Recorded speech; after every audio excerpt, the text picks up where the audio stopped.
All right, welcome to the deep dive. Today we're looking at something, well, a bit unexpected. Yeah, what's up? Ben Affleck.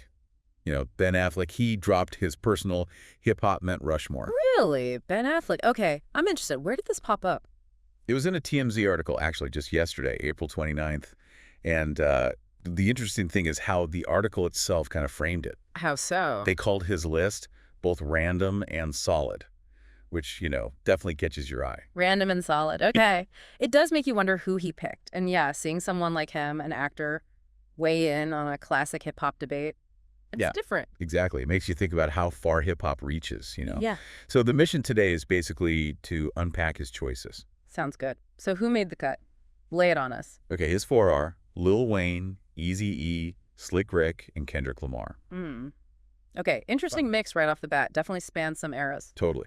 So let's start with Lil Wayne. Affleck apparently called him his top pick for the presidential rock. Wow, high praise. And Wayne's definitely still got that pull, especially with Carter VI's supposedly landing this June. Right. It underlines his staying power. What's your take on Wayne's overall influence? Oh, it's massive. You just can't deny it. His whole approach, the metaphors, the punchlines, even just his voice, he changed the game for a whole generation of rappers. Yeah, absolutely. He keeps evolving, too. He does, which keeps him relevant. Okay, so next on Affleck's list was Eazy-E. Yep, Eazy-E. The article tags him as the godfather of gangster rap. That's a fitting title. Eazy and N.W.A. coming out of the West Coast.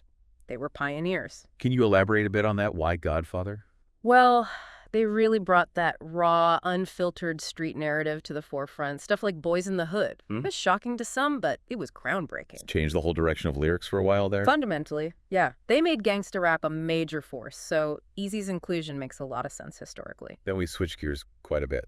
Slick Rick. Ah, Slick Rick the Ruler. Affleck mentioned growing up listening to him, called him the golden era storytelling master. And he was. Slick Rick's narrative style was just unique. Nobody sounded like him. Nobody told stories quite like him back in the late 80s, early 90s. That golden era. Such detail, such imagination in his rhymes. Exactly. And delivered with that unmistakable voice and, flair.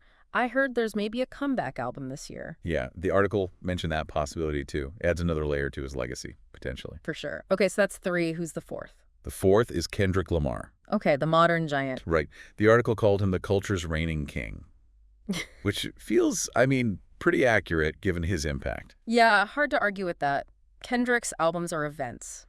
To Pimp a Butterfly, for example. Just the depth, the social commentary, the musicality. He really carries that weight of hip-hop being a voice for important cultural conversations. He absolutely does. He's pivotal for contemporary hip-hop. So when you look at the four together, Slick Rick from the golden era, Eazy-E and the rise of gangster rap, Wayne is this, contemporary force, and then Kendrick right now.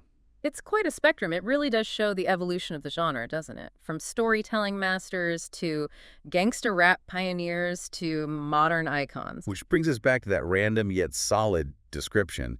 Why do you think that label kind of fits this specific group? Well, the random part probably comes because it's not just the four most commercially successful or all from one era. It's his specific mix. Maybe not the four everyone would pick first. Right. It feels personal. Exactly. But the solid part, that's undeniable. Each one of those artists, huge impact. Game changers in their own way, influence so many others. Their places in hip-hop history are secure. So it's less about finding the definitive four, maybe more about representing different crucial pillars of the genre. I think that's a good way to put it. It highlights the diversity within hip-hop's history. It's not just one sound or one message. Affleck's list, maybe unintentionally, shows that breadth. So summing it up, Ben Affleck's list, maybe a bit surprising, gives us this interesting lens on hip-hop history. Yeah, it shows how personal these connections to music are and how different eras and styles resonate with different people. Even a list from an actor can spark a good conversation about the genre's foundations. It definitely can. And it makes you think, doesn't it? Yeah. What would your personal hip-hop Mount Rushmore look like? Always a tough question. So many greats. Totally. What criteria would you even use? Given how rich and diverse the whole history is, what does your list say about how you connect with hip-hop? Something to chew on. Definitely. All right, that's our deep dive for today. We'll catch you next time.